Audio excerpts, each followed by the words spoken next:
learners, welcome to COL Bulletin.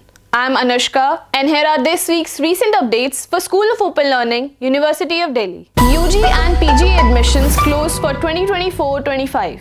Admissions for UG and PG courses for the 2024-25 session has now been officially closed and no further application will be accepted. Examination form fee payment deadline. The last date for paying the fee for the examination form is 22nd November. Students are advised to complete their payments before the deadline. Workshop for Department of History held. A mentoring workshop for the Department of History was held last week at the Open Learning Development Center, focusing on enhancing the self-learning material and improving the curriculum. Internal assessment for UG courses starting soon.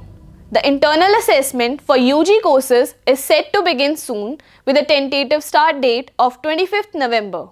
Students should prepare accordingly. PCP classes rescheduled. The offline academic counseling sessions of undergraduate courses of 1st, 3rd and 5th semester and postgraduate courses of 1st and 3rd semester scheduled on 24th November have been rescheduled. You can find further information about your study center from the notice uploaded on the official website. That's it for this week's updates. Stay tuned on our official website and subscribe to COL Radio for more information.